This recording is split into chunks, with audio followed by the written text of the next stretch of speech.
With me in studio, I have, of course, Dr. Young Tello as well as Dr. Peter Hayombe from Go Green, and we have been discussing the involvement and the role of communities in climate action. And since we are talking about communities, my final question to you is, how have things changed in these communities from back in the day to now? And what exactly have they managed to achieve and do within all these years? Thank you very much for that question. Previously, in our communities, things were very natural. Okay. Like we would grow very resilient crops, like millet, cassava, sorghum.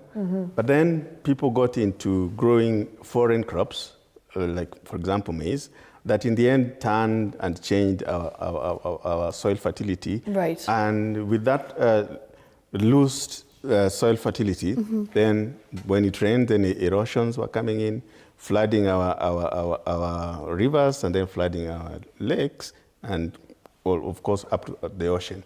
So you would find that when we were growing up, you would simply just go to a river and drink like a cow. Right now, you can't do it because there's a lot of pollution. Absolutely. Many industries have come in that have polluted most of our rivers. Yeah. Therefore, that kind of thing is not possible. So when we really need to work around the climate change and some of the causes, we really need to get back to those resilient crops whose roots were able to capture the soil nicely so that we have very little soil erosion that will then drain our soil and lose fertility as well as now flood our rivers. Same to even animals. When we're growing up, you would see a lot of animals. For example, I come from Muhoroni in Kisumu, where every morning you would be very happy seeing an antelope with their children in the compound. But now it's very rare. And the reason why this has come is because we have come to plant crops that really need inorganic fertilizers to grow. And some of these fertilizers, plus including chemicals, herbicides, have now brought in some scents that have made the animals to disappear. And they are no longer there. We can't enjoy the kind of free wildlife watching that we used to. Okay. So we need to get back to our roots, plant a lot of those indigenous trees, and keep our soils fertile and healthy. Okay. And lastly, Dr. Young Tello, we do know that we have been seeing a lot of disasters happening of late in the country. We have seen flash floods. We have seen these things quite frequently. So what exactly would you like to tell people who are watching about disaster preparedness? And I know that you're very passionate about this. You're always raising awareness about disaster preparedness. Maybe you can elaborate further on what you have been, of course, creating awareness regarding the same out there. Thank you so much. Thank you again. Yeah, so to viewers, when we're talking about disaster preparedness, there's a lot of, conversation that need to keep on going. Yes. On disaster preparedness, like last year when we saw about the floods, which actually ravaged on so many lives, that even up to date, there's some people who lost their loved ones. So I think this is a very, very serious issue that the national government, it needs the capacity of different entities to agree, to work together, and also to, reinforce kind of trainings ahead of time and preparedness because, at the end of the day, without a very strong disaster preparedness measures, society life is in danger. Yes. And again, I would like to say that I think maybe with time, our society are going to wake up and know that unity is power. Yeah. So I think society need to be intentional, if you're watching, need to be intentional, but objectively towards a collective good, not selfish gain. Society has focused so much on, I want to just gain this, and I don't care about the society. So things like cleaning the environment, making sure that society have a clean water. I think this is the local government and to the national government need to make sure that these policies, all professional researchers, professional policymakers and lawmakers, make sure that nature is not bargainable. Okay. It has to be clean.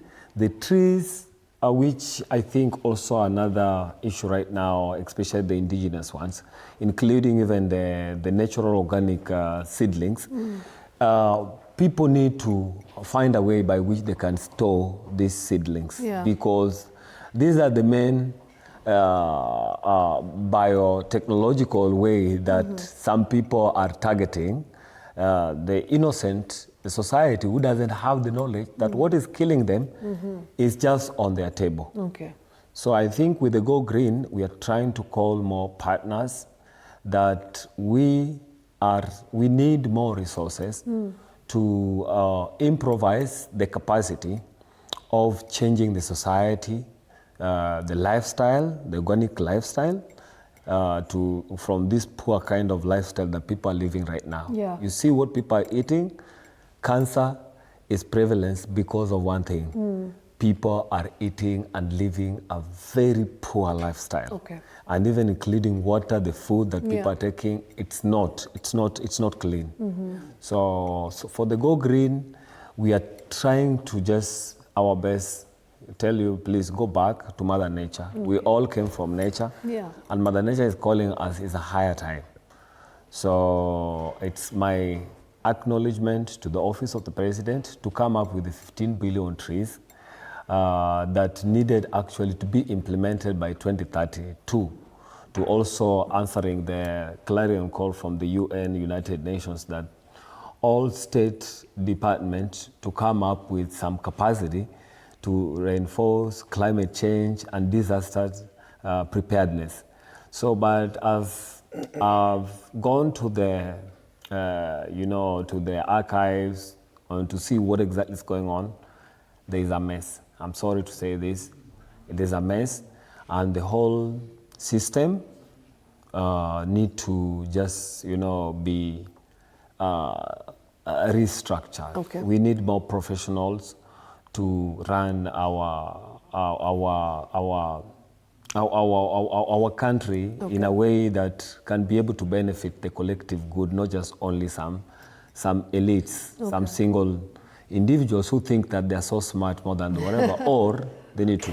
This is not fair. Okay. So we are calling capacity of partnerships with any entity or influential individuals, Yes. including the Office of the President, to support us so that we can be able now to transform more youths. Very simple. They register themselves, they get certified on the other side based on their names, that they think that this is our good name. They have their bank account, which resources can be channeled there.